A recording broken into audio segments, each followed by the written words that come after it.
안디옥의 감독이었던 이그나티우스라는 분이 있습니다. 감독이라는 제도는 현재 우리 시대로 말하면 이 세계 교회의 대표자라고 한번 생각을 해보시면 틀림이 없습니다. 당시 예루살렘과 로마, 안디옥, 또 알렉산드리아 이렇게 네 개의 커다란 교회군이 있었는데 그 중에 안디옥의 대표라는 것은 초대 감독이 베드로였고요.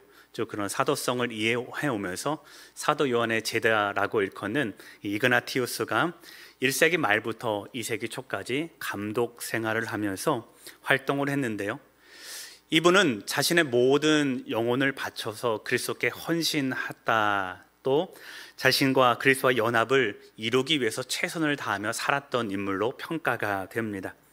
그는 평소에 고결한 성품으로 인해서 하나님을 닮은 사람이다라는 별명 또한 얻었는데요. 실제로 그가 썼던 당시의 모든 편지 문구에는 이런 문구가 항상 담겨 있었다라고 합니다. 나는 그리스도를 닮기를 원합니다. 다음은 그가 로마인들에게 보낸 편지 중에 일부입니다. 나는 내 안에 예수 그리스도를 지니고 있다. 내가 그분과 함께 있지 않다면 나의 삶은 아무 의미가 없다. 이렇게 예수님을 닮고 예수님 때문에 날마다 기뻐하는 그를 핍박하던 당시 트리안 황제는 그의 웃는 삶이 못마땅하고 고난인데도 만족하는 이 삶이 못마땅해서 그를 박해하면서 이렇게 물었다라고 합니다. 그대는 정말 그리스도를 가슴에 품고 있는가? 그랬더니 이그나티우스가 이렇게 대답했습니다. 그렇습니다. 말씀에 기록된 바 내가 그들 안에 거하며 그들 사이로 다니니라고 하셨으니 이는 내가 십자가에 못 박힌 그분을 내 안에 가지고 있음을 의미하는 것입니다. 그리고 이 말을 남기고 나서 얼마 후에 순교했다라고 전해집니다.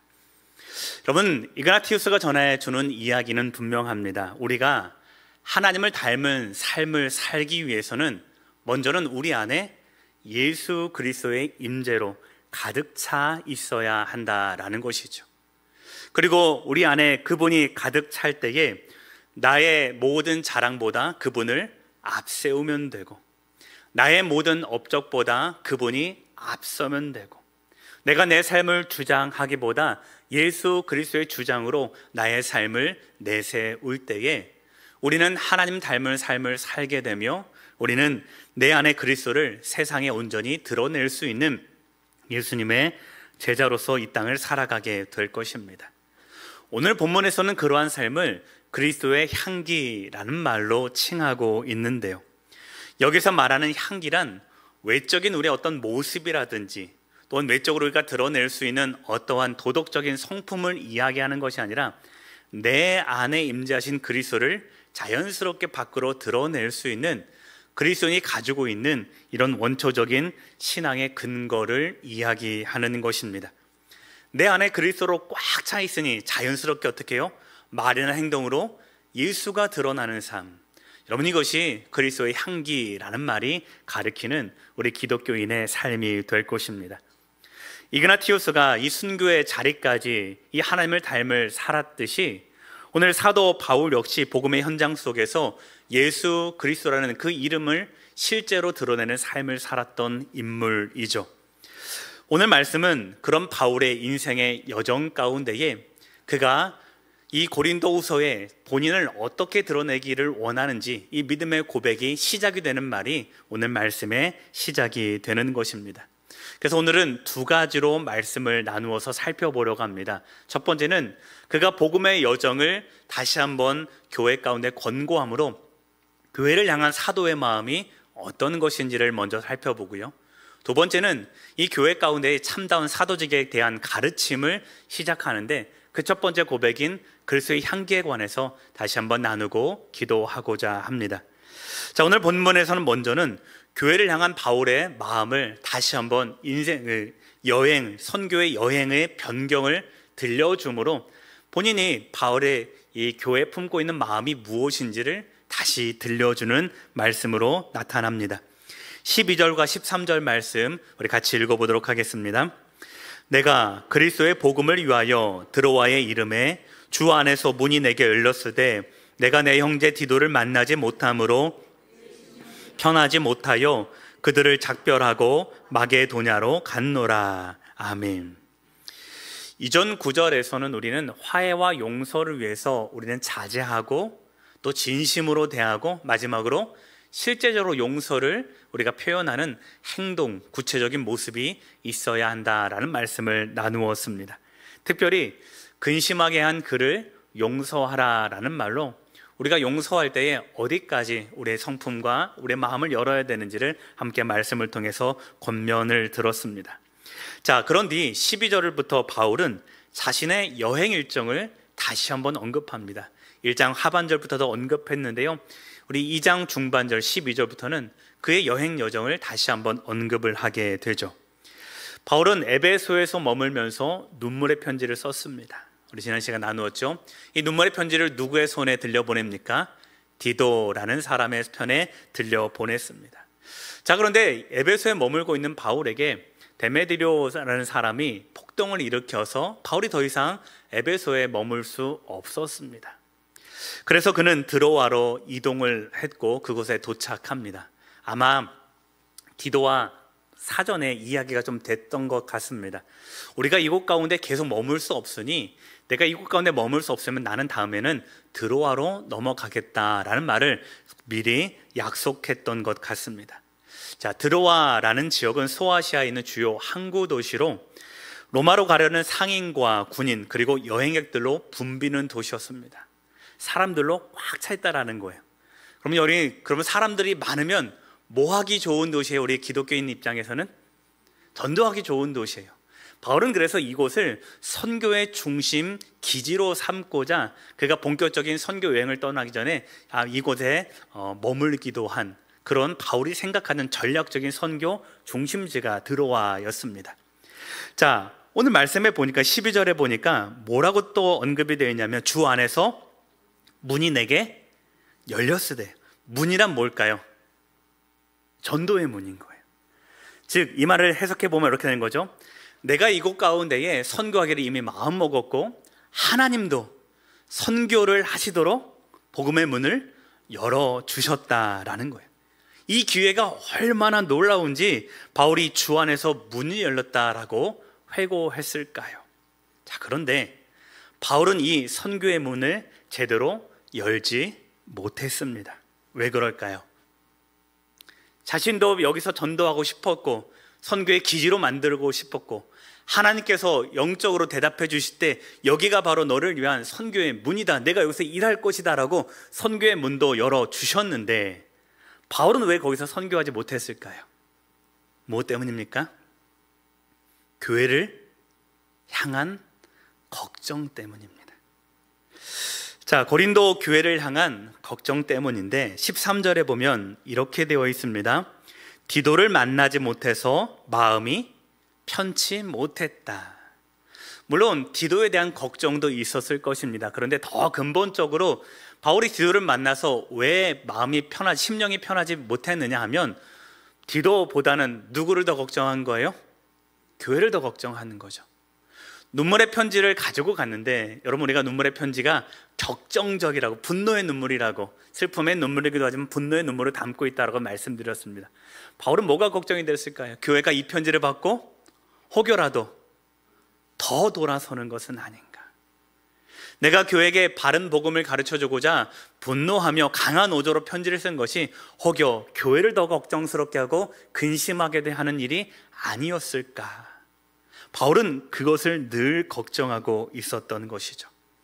이 당시에 바울의 마음을 우리 지난번에 한번 읽었는데요, 고린도후서 7장 5절에 이 드로아와 마게도냐를 움직이는 이 바울의 마음이 어떠했는지를 보여주고 있는데 고린도후서 7장 5절의 말씀도 같이 한번 읽어보겠습니다. 우리가 마게도냐에 이르렀을 때에도 우리 육체가 편하지 못하였고 환난을 당하여 밖으로는 다툼이요 안으로는 두려움이었노라. 아멘. 바울의 마음이 얼마나 두려웠으면 밖으로는 다툼이요, 외부에 핍박이 있었다는 거죠. 안으로는 뭐라는 거예요? 두려움이라는 거예요. 한 신학자가 이것을 해석하면서 이런 해석을 주석을 했더라고요. 외적인 환난과 육체적 질병 위에 고린도 교회와의 갈등까지 겹쳐서 바울은 이 기간에 깊은 우울감에 빠졌다. 무슨 병에 걸린 거예요? 우울증에 걸린 거예요. 바울이 그 정도로 교회에 대한 염려 때문에, 디도가 돌아오지 않는 염려 때문에 그는 심각한 우울증에 빠질 정도로 그는 영적인 환난을 겪고 있는 시기였다라는 거죠. 그래서 선교의 문이 열렸음에도, 본인이 그토록 기도하며 준비했던 드로아였음에도 불구하고 그것을 포기하고 떠납니다. 이유는 단 하나이죠. 무엇 때문에요? 고린도 교회를 향한 걱정과 염려 때문입니다. 여러분들께 여기에서 바울 신앙의 중요한 중심 하나를 알게 되는데요. 그럼 바울은 이 선교의 문보다 뭘 더 소중하게 여긴 겁니까? 교회를 더 소중하게 여긴 거예요. 여러분, 엄밀하게 좀 나누어 보면 교회론과 전도론은 좀 약간 갈릴 수 있는 거죠. 사역적인 측면에서 선교라는 것은 반드시 필요하지만 바울에게 있어서 그 선교의 문이 아무리 중요하다라더라도 뭐보다는 중요하지 않은 거예요? 교회보다는 중요하지 않은 겁니다. 이유가 뭘까요? 하나님이 세우신 교회, 그리스도의 몸된 교회가 흔들리고 교회 토대가 무너져 버리면 아무리 선교에서 교회 안으로 새로운 가족들을 초청한다라고 해도 정착할 수 있을까요? 없을까요? 무너지고 또 무너지고 또 무너질 것 뻔하기 때문에 내가 선교의 문을 활짝 열어서 새로운 가족들을 드리기보다는 오히려 교회 가운데 안정감과 평안을 주는 것이 훨씬 더 귀한 사역이겠거니, 여러분, 이것이 당시 바울의 마음이었을 것입니다.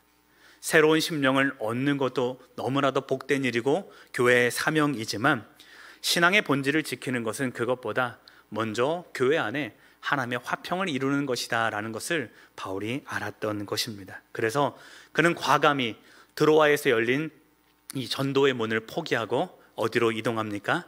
마게도냐, 즉 디도를 조금 더 빨리 만날 수 있는 지역이었던 우리 고린도와 가까웠던 마게도냐로 이동했던 것입니다.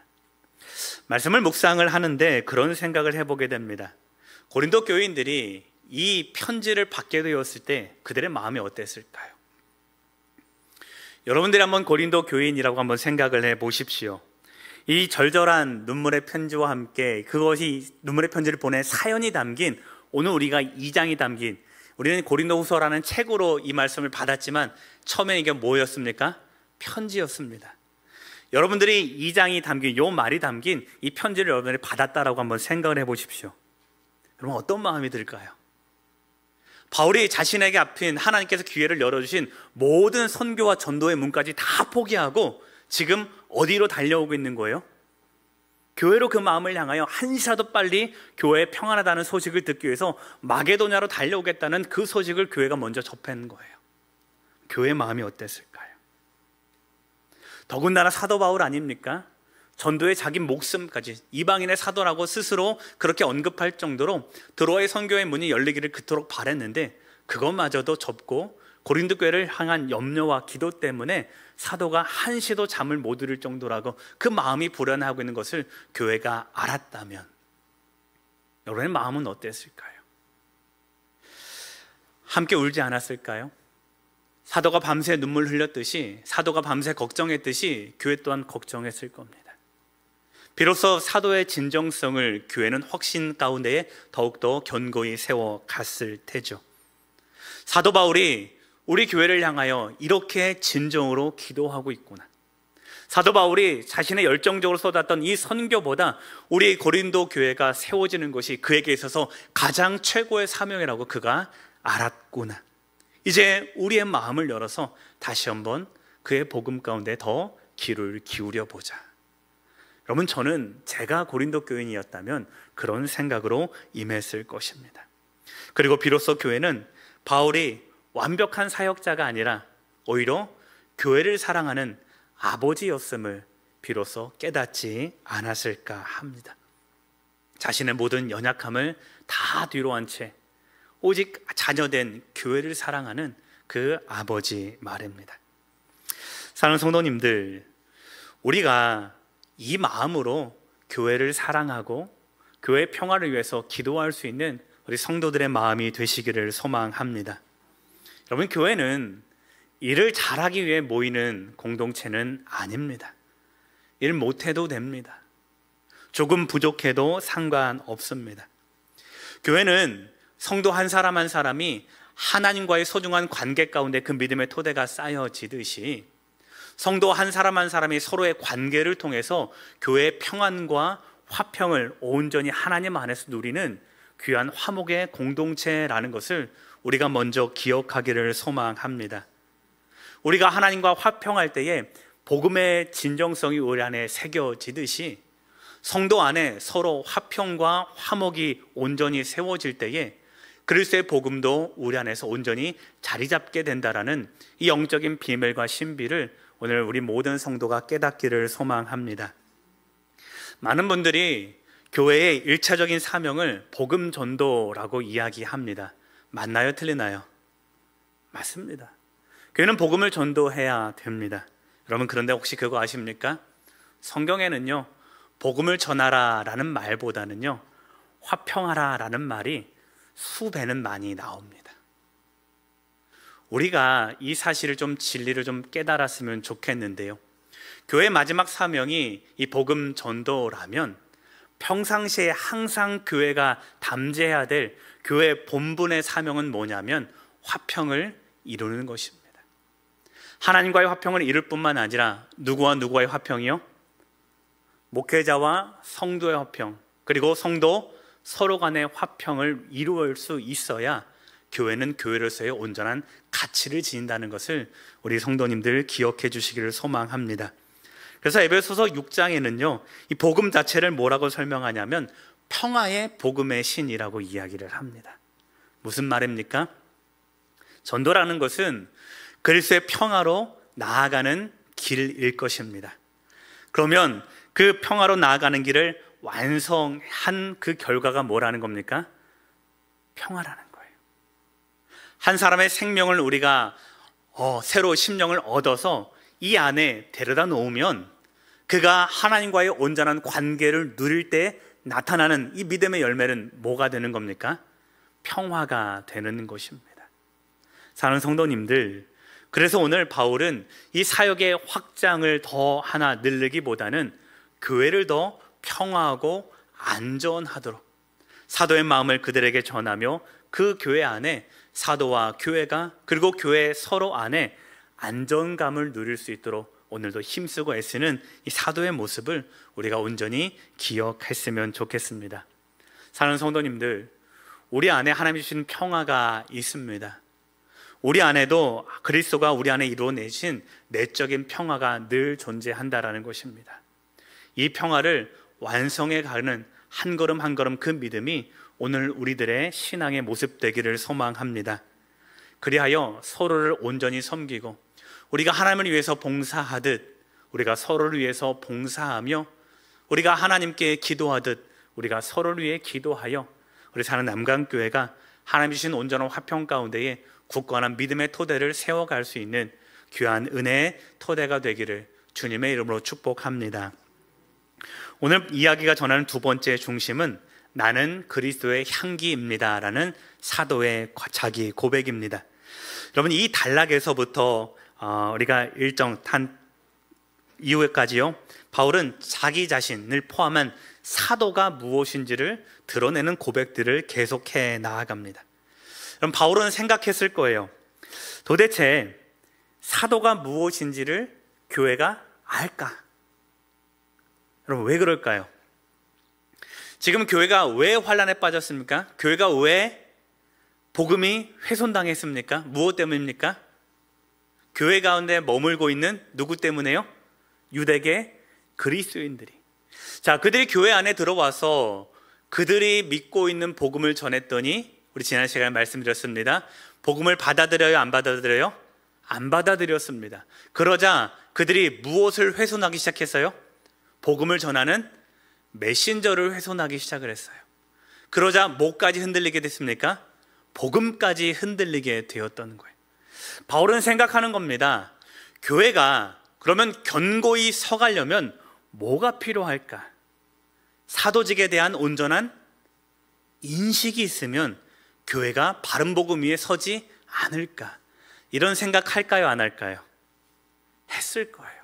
그래서 오늘 2장에서부터 한 5가지 사도는 무엇이다 라는 말로 계속해서 언급해 나아가고 있는데, 오늘부터 매 주마다 우리 하나씩을 좀 살펴보고자 합니다. 그 첫 번째가 뭐라는 겁니까? 사도는 그리스도의 향기입니다 라는 주제가 첫 번째 사도직에 대한 바울의 변증인 것입니다. 14절과 15절 말씀 같이 읽겠습니다. 항상 우리를 그리스도 안에서 이기게 하시고 말미암아 각처에서 그리스도를 아는 냄새를 나타내는 하나님께 감사하노라. 우리는 구원받는 자들에게나 망하는 자들에게나 하나님 앞에서 그리스도의 향기니. 아멘. 바울은 자기 자신의 소명을 드러내면서 하나의 이미지를 가지고 오는데요. 당시 로마 제국이 그런 이방 민족들, 로마 편에서 이방 민족들을 한 부족 한 부족 점령할 때마다, 큰 전쟁에서 승리하고 있는 이 승리할 때마다 개선식을 거행했습니다. 아마 우리 지금쯤 말하면 올림픽에서 큰 메달을 딴, 지금은 카퍼레드 잘 안 하잖아요. 옛날에 제가 어렸을 때는 88 올림픽 하면 끝나고 나면 올림픽 시상 받은 날 카퍼레드로 쫙 나갔던 거 제가 기억을 하는데, 마치 그것처럼 커다란 전쟁에서 승리를 하고 온 장군은요, 머리에 월계관을 쓰고 사도 마차가 끄는 큰 마차를 타고 그 위에 서 있습니다. 그리고 앞뒤로는 뭐가 있느냐면 그들이 전쟁에서 승리한 노량물들, 이 전리품들이 전시되어 있고요, 그 뒤로는 나팔수들이 나팔을 불면서 따라옵니다. 자, 그리고 그 뒤편에 뭐가 있냐면 커다란 대형 향로를 가지고 들어옵니다. 그리고 나서 몇몇은 그 위에 올라가서 향을 피우는 거예요. 이 향을 왜 피웠을까요?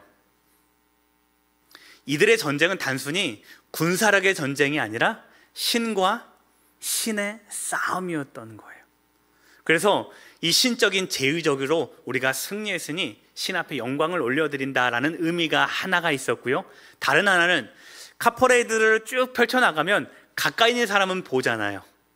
얼굴을 볼 수 있는데 멀리 있는 사람, 혹여 바쁜 일 때문에 그 안에 참석하지 못하는 사람들은 이 개선식의 모습을 볼 수 있을까요, 없을까요? 없는 거예요. 그때는 우리가 승리했다는 것을 뭘로 들려주면 되냐면 냄새로 들려주는 거예요. 우리가 이렇게 승리했다라고 하면 대형 화로에서 향을 막 피워서 이 눈으로 보는 것뿐만 아니라 냄새까지 온 도시에 가득하도록 그들은 퍼레이드를 하면서 그렇게 향기를 내뿜었던 것입니다. 바울은 이런 승리의 이미지를 가지고 와서 하나님을 누구에 빗대는 겁니까? 개선장군에 빗대는 것입니다. 그리고 하나님의 사도된 자기들은 뭐에 빗대는 겁니까?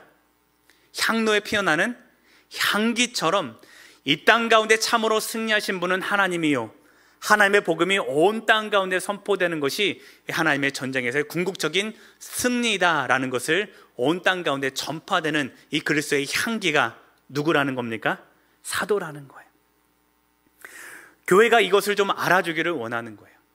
사도는 나의 명예와 나의 안식을 위하여 교회에서 돈을 받고 일하는 자가 아니라 자기의 온 몸을 다 불태워서 향기가 되어 온 도시 곳곳에 나아가서 예수 그리스도를 온 땅 가운데 그 복음을 전하는 그런 향기로 부름받은 사람, 그 사람이 누구이다? 사도다라는 겁니다. 지금 교회 안에서 저 안일한 모습으로 복음을 이렇게 전하고 저렇게 전하는 그런 것이 아니라 자기 육신을 태워가면서 온전히 하나님께 순전한 믿음으로 헌신한 사람, 오직 예수 그리스도의 복음이 이 땅 가운데 전해지는 그 하나를 위해서라는 내 몸이라도 불살라서 향기가 되기로 결단한 사람. 여러분, 이것이 누구라는 것입니까?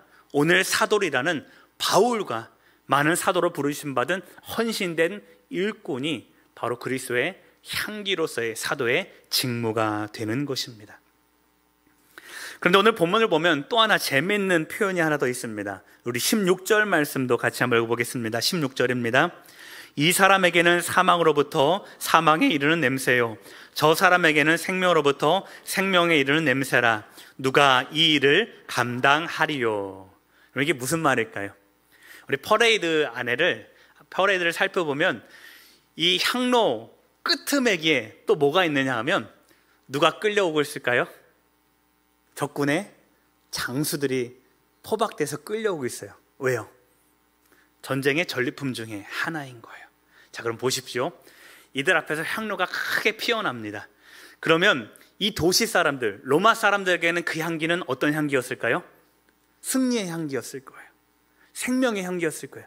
우리 로마가 또 승리했구나. 자, 그런데 패전한 저 끌려오는 저 죄수처럼 끌려오는 저 적군의 장수에게는 이 향기가, 향로의 향기가 뭐처럼 들려졌을까요? 죽음의 향기처럼 들리는 거. 왜요? 이들은 곧 로마 원형 경기장 안에 들어가서 뭐가 되는 거예요? 사자의 밥이 되는 거예요. 사람들의 유흥거리가 되는 거예요. 그래서 오늘 말씀은 바로 거기 있는 거예요. 어떤 이에게는 생명의 냄새로, 어떤 이에게는 죽음에 이기는 냄새로. 오늘 말씀이 바로 그겁니다. 여러분, 이것은 뭘 하냐면 복음이 어떤 위치인가를 한번 말씀해 주는 겁니다. 사랑하는 성도님들, 바울은 사도 역할을 이렇게 정의하고 있는 거예요. 사도가 전한 복음은 결정하는 자리라는 거예요. 무엇과 무엇을 결정합니까? 생명과 사망을 결정하는 자리예요. 복음이 선포된 자리에는 중간지대란 있을 수 없습니다. 우리가 복음을 받아들이면 생명에 이르는 것이고, 그 복음을 거부하면 사망에 이르는 것입니다. 같은 향기, 같은 복음, 같은 예수 그리스도의 이 은혜의 선포를 누군가는 받아들이면 생명이고요, 누군가 그 복음을 받아들이지 못하면 그는 마치 이 사망의 향기를 맡은 저 적군의 포로처럼 죄의 포로, 사망의 포로가 되어서 그는 죽음의 현실 가운데 맞이하게 된다라는 것이, 여러분, 오늘 바울이 전하는 그 복음의 엄중함이라는 거예요. 사도가 그렇다는 겁니다.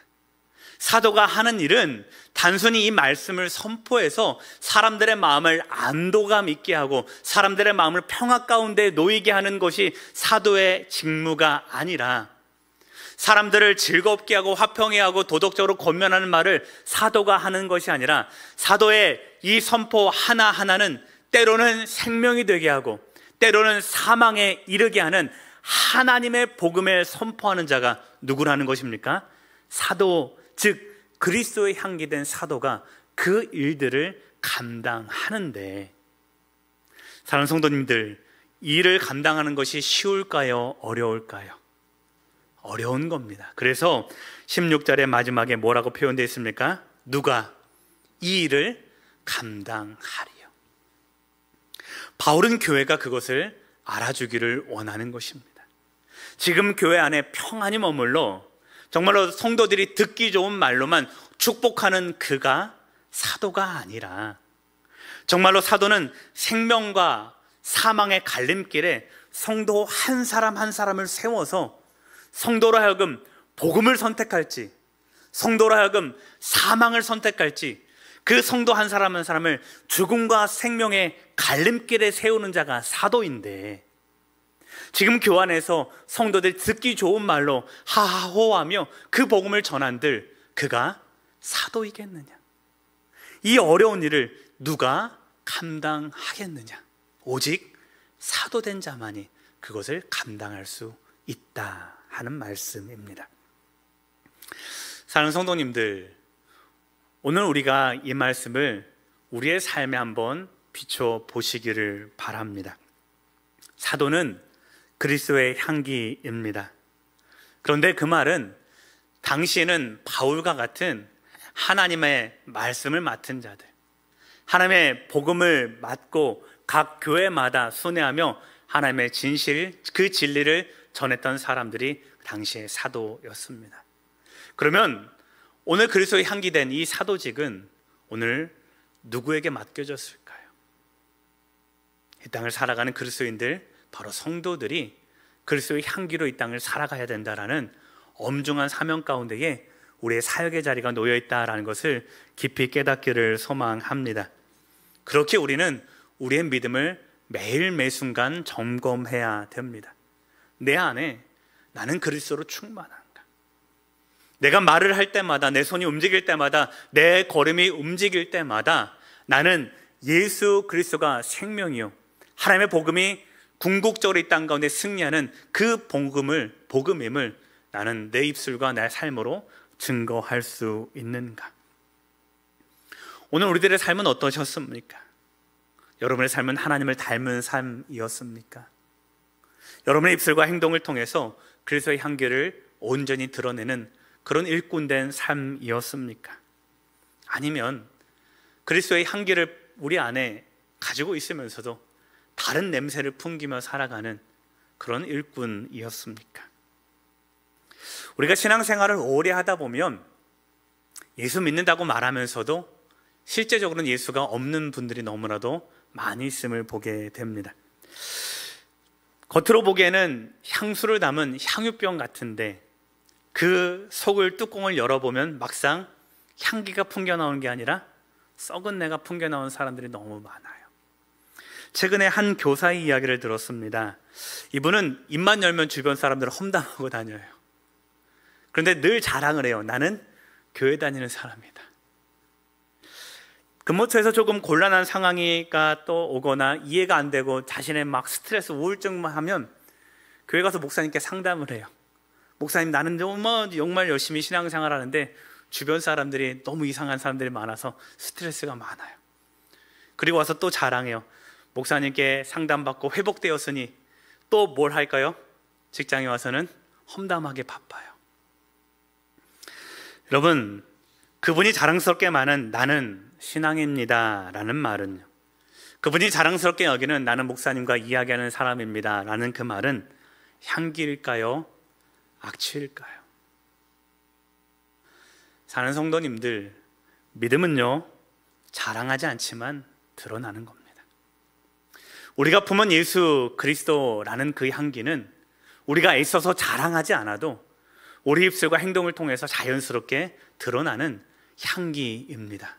왜요? 그것은 우리가 밖에서 뿌려대는 냄새가 아니라 내 안에 그리스도를 품고 있기 때문에 자연스럽게 나오는 임재의 향기이기 때문에 그렇습니다.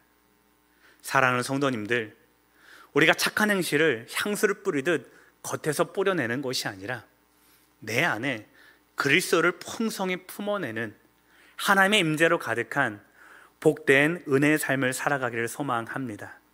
그래서 나로부터 풍겨나오는 그 향기가 내가 인위적으로 만드는 향수의 향기가 아니라 그리스도의 존재 때문에, 예수의 임재 때문에 자연스럽게 솟아나는 예수의 향기로 이 땅을 살아갈 수 있는 복된 성도의 삶 되시기를 축복합니다. 겉모습의 화려함에 취하지 마십시오. 나의 입술의 자랑에 취하지 마십시오. 내 안에 예수 그리스도가 있는지, 그가 있다면 자연스럽게 이 향기가 풍겨 나올 것입니다. 그러니 사랑하는 성도님들, 내 안에 예수가 있는지, 내 안에 그리스도의 향기를 품고 있는지 오직 그 하나만 자랑하고 그 하나가 우리 삶의 만족이 되며 그 하나 때문에 하나님 앞에 칭찬받는 복된 성도의 인생 되시기를 주님의 이름으로 축복합니다. 오늘 우리 믿음의 결단을 하며 우리 서로를 축복하며 찬양을 먼저 했으면 좋겠습니다. 우리 너는 그리스도의 향기라 찬양 잘 아시죠? 우리 함께 내가 그리스도의 향기가 되고 우리 옆 사람이 그리스도의 향기가 되는 이 바라는 마음으로 우리 함께 찬양하고요, 기도하도록 하겠습니다.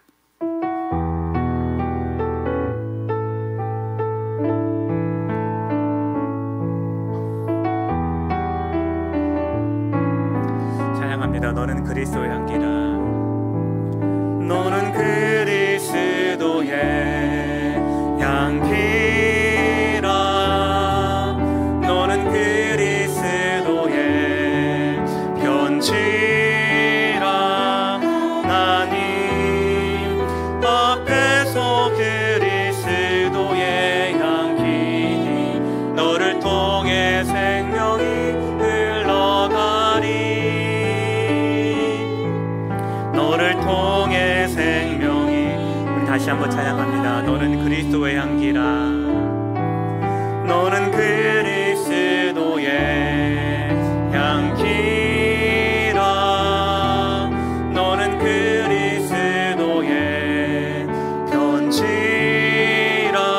하나님 앞에서 그리스도의 향기니 너를 통해 사랑이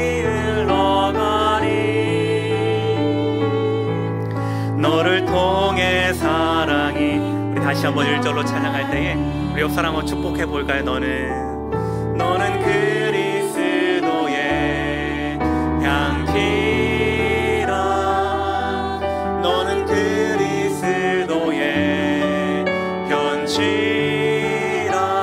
하나님 앞에서 그리스도의 향기니 너를 통해 생명이 흘러가리. 너를 통해 생명이. 우리 마지막으로 한 번 더 축복할 때요, 우리 마음의 손 한번 얹어 보겠습니다. 그리고 우리 너라고 표현된 상대방을 나라고 한번 우리 나의 영혼에 명령하며 우리 같이 한번 마지막으로 우리 두 번만 찬양하고요, 우리 1절로 두 번 찬양하고 기도하겠습니다. 너는 그리스도의, 나는 그리스도의 향기. 나는 그리스도의, 나는 그리스도의 편지라. 하나님 앞에서 그리스도의 나를 통해 생명이 흘러가리. 나를 통해 생명이. 다시 한번 찬양합니다. 나는 그리스도의 향기라. 나는 그리스도의 향기라. 나는 그리스도의 편지라.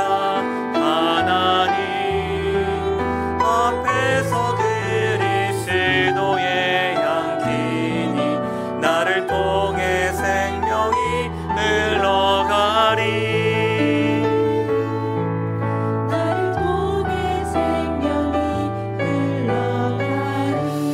그 자세로 기도할 때, 하나님 내 안에 거하시는 그리스도의 임재를 온전히 회복하게 하옵소서. 우리 교회 안에 그리스도의 평화와 화해가 임하옵소서. 세상 속에 그리스도의 향기를 드러내는 삶이 되게 하여 주시옵소서. 나를 축복하고 내가 그 사명을 감당하도록 우리 간구하며 주 앞에 나아가겠습니다.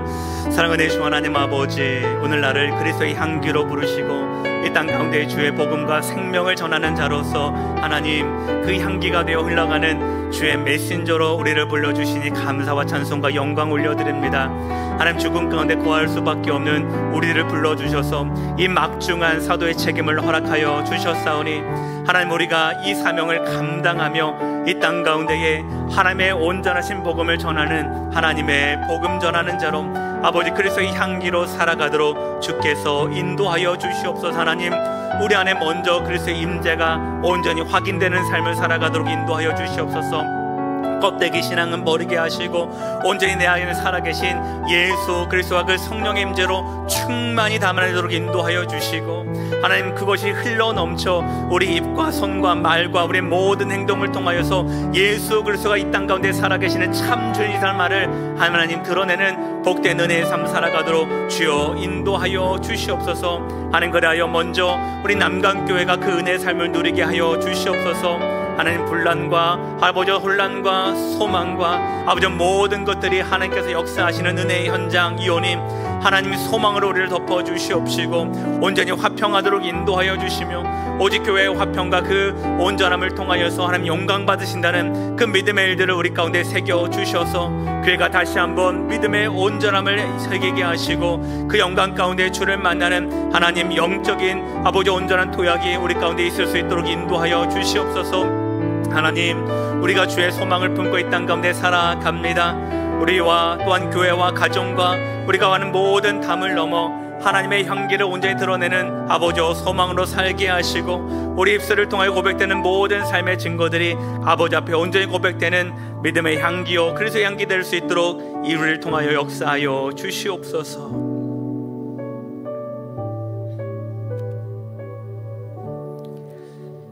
거룩하신 하나님 아버지, 우리 안에 맡겨주신 이 거룩의 사명을 온전히 감당하게 하여 주시옵소서. 우리가 무엇이 간데 당신의 향기로 우리를 부르셨습니까? 하나님, 우리가 부족하지만 우리 안에 예수 그리스도를 온전히 담아내며 그의 임재의 향기를 온 땅 가운데 전하는 하나님의 증인으로 이 땅을 살아가도록 인도하여 주시옵소서. 부족한 일꾼들을 부르셨지만 하나님의 지혜로 충만히 채워주시고, 연약한 삶으로 우리가 살아가지만 그러나 하나님 예수 그리스도와 그 복음과 화평으로 충만하여 우리가 내딛는 모든 곳곳마다 예수 그리스도의 향기로 가득하도록 인도하여 주시옵소서.